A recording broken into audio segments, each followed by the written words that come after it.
Hey guys, टेक्नोटेकी के एक और नई वीडियो में आपका स्वागत है। आज मैं आपसे बात करने वाला हूँ HTC Desire 20 Pro के बारे में। तो जैसा कि आपने मेरे आखिरी वीडियोस में देखा होगा कि मैंने HTC के U20 5G के बारे में बात की थी, जो कि एक HTC की तरफ से नया फ्लैगशिप या फिर मिड रेंज स्मार्टफोन, जो भी आप इसे कहना चाहो, वो है। और यहाँ पे इसके साथ HTC Desire 20 Pro भी लॉन्च होने वाला है, जो कि एक मिड रेंज या फिर बजट सेगमेंट में, जो कि अमेरों की होती है, वैसा कुछ स्मार्टफोन है। तो शुरू करते हैं इस फोन के स्पेसिफिकेशन से। तो यहाँ पे आपको मिल सकता है 6.5 इंचेस का IPS LCD डिस्प्ले, जहाँ पे जो रेजोल्यूशन है वो है फुल HD प्लस की। बात करें प्रोसेसर की, तो यहाँ पे आपको मिलता है स्नैपड्रैगन का 665, जो कि 2019 के अप्रैल में लॉन्च हुआ एक 11 नैनोमीटर पे बेस प्रोसेसर है। जो यहाँ पे क्लॉक स्पीड है वो है 2 GHz की, और यहाँ पे ये जो प्रोसेसर है ये एक ऑक्टा कोर प्रोसेसर है। इसके साथ यहाँ पे Adreno 610 GPU का सपोर्ट मिलता है। स्मार्टफोन में Android 10 out of the box आपको मिल जाएगा। और इस फोन में जो स्टोरेज है वो है 128 GB की और 6 GB की यहाँ पे रैम दी जा रही है। कैमरा की तरफ बढ़े तो यहाँ पे जो मेन कैमरा है वो एक 48 मेगापिक्सल का एक 1.8 एपर्चर का लेंस, जो यहाँ पे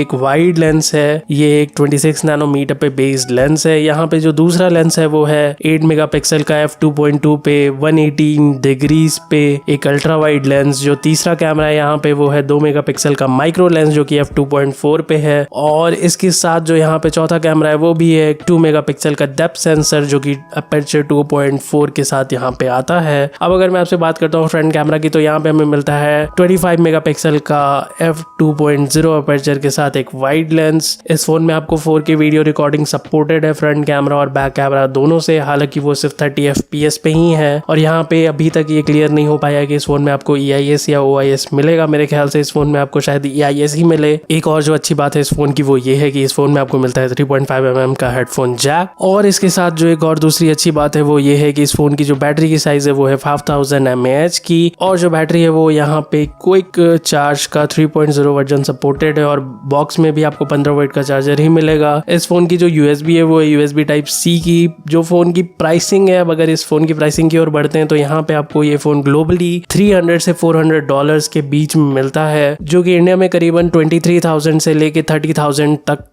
बिक सकता है। अब अगर मैं आपसे बात करता हूँ इस फोन पे मेरे ऑनेस्ट ओपिनियंस क्या हैं, तो मैं थोड़ा डिसअपॉइंटेड हूँ यहाँ पे, क्योंकि जिस प्राइस पॉइंट में ये जो फोन लॉन्च किया जा रहा है HTC, जो कि एक ताइवान की कंपनी है, उसके थ्रू ये थोड़ा आउटडेटेड स्पेक्स के साथ भी आ रहा है यहाँ पे। इनफैक्ट जो प्रोसेसर है वो काफी पुराना दिया जा रहा है यहाँ पे, बट इन रियलिटी जो नॉर्मल यूजर्स है उनके लिए प्रोसेसर उतना मायने नहीं रखता है। लेकिन फिर भी यहाँ पे ज्यादा वैल्यू फॉर मनी हार्डवेयर दिया जा सकता था। इसके साथ जो दूसरी डिसअपॉइंटमेंट है मेरी वो ये है कि यहाँ पे एक IPS LCD पैनल दिया जा रहा है। अब IPS LCD पैनल बुरा नहीं होता है, लेकिन इस प्राइस पॉइंट में हमें बेटर IPS LCD पैनल्स मिल रहे हैं। इनफैक्ट सैमसंग भी, जो कि एक नन चाइना की कंपनी है, वो भी यहाँ पे एक अच्छा डिस्प्ले दे पा रहा है बजट सेगमेंट में। तो मेरे ख्याल से HTC को यहाँ पे थोड़ा सा ध्यान देना चाहिए और थोड़ा सा बेटर प्रोडक्ट लाना चाहिए। और जो तीसरी बड़ी चीज़ है, बड़ी नहीं है, वो छोटी ही है, लेकिन आज के ज़माने में लोग इतने ज़्यादा अपने स्मार्टफोन और लैपटॉप से जुड़ गए हैं, क्योंकि ये जो कोरोना वायरस के कारण जो लॉकडाउन हुई है और जो वर्क फ्रॉम होम का एक नया चीज़ शुरू हुआ है, यहाँ पे जो गैजेट्स हैं और जो ह्यूमन इंटरेक्शन है वो काफ़ी बढ़ गया है ग्लोबल लेवल पे। तो यहाँ पे चार्जर 15 वॉट का देना थोड़ा सा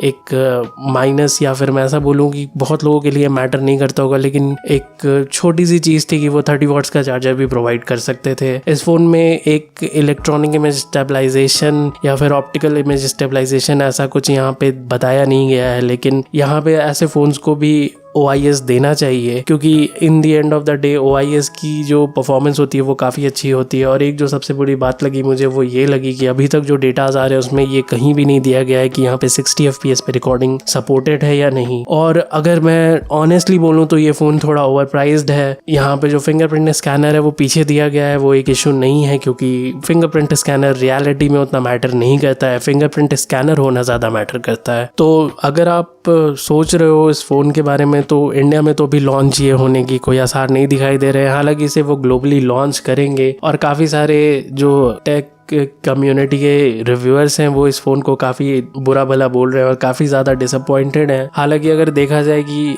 अभी ऐसी अगर सिस्टम नहीं होती तो सही में लोग बहुत डिसअपॉइंटेड होते, लेकिन फिर भी लोग कुछ कंपनीज के अल्टरनेटिव खोज रहे हैं। और वहाँ पे मैं एक्सपेक्ट करता हूँ कि जो ऐसी कंपनीज है जो कि अभी अपने आप को रिवाइव कर सकती हैं, अभी ऐसा समय चल रहा है कि ब्लैकबेरी HTC जैसी कंपनीज अपने आप को रिवाइव कर सकती हैं। इनफैक्ट यहाँ पे LG सैमसंग भी बहुत अच्छे डिवाइसेस लेके आ सकते हैं, लेकिन ये एक सैड चीज़ है कि ये कंपनीज इस चीज़ को सीरियसली नहीं ले रहे हैं और इनफैक्ट जानते हुए कि लोग कुछ और खरीदना चाह रहे हैं, ज़्यादा ओवर प्राइस चीज़ें बेच रहे हैं। तो ये कहीं से भी किसी का भी भला नहीं करने वाला है और मुझे लगता है कि इस अपॉर्चुनिटी को जाने नहीं देना चाहिए और ये एक बहुत बड़ा समय है कि ऐसी कंपनीज अपने आप को वापस से खड़ा कर सकते। तो आपका क्या सोचना है इस स्मार्टफोन के बारे में, मुझे कमेंट में ज़रूर बताइएगा। तो फिलहाल के इस वीडियो में इतना ही दोस्तों। मैं आशा करता हूँ कि ये वीडियो अच्छा लगा होगा। अगर अच्छा या इन्फॉर्मेटिव लगा तो इस वीडियो को लाइक ज़रूर कीजिएगा और कमेंट में मुझे ज़रूर बताइएगा कि आपका क्या सोचना है HTC जैसे कंपनी के बारे में, और क्या आप इंटरेस्टेड होते हैं HTC के स्मार्टफोन को इंडिया में अभी के लिए परचेज करने में या नहीं। इस वीडियो को ज़रूर शेयर कीजिएगा अपने फ्रेंड सर्कल में और अपने फैमिली सर्कल में, और जाते जाते सब्सक्राइब भी ज़रूर कर दीजिएगा अगर आपका इंटरेस्ट है ऐसे ही कंटेंट में जो कि टेक्नोलॉजी से रिलेटेड होती है। और सब्सक्राइब करते वक्त बेल आइकन दबाना बिल्कुल भी मत भूलिएगा, क्योंकि आप नोटिफिकेशंस ऑन करोगे तो आपको पता चलेगा कि मेरे अगले वीडियो कब अपलोड हो रहे हैं और आप उसे देख पाओगे। तो इस वीडियो में अपना समय देने के लिए बहुत बहुत शुक्रिया और मैं आशा करता हूँ कि आपका आगे का दिन अच्छा बीतेगा और आप अपना ख्याल रखें।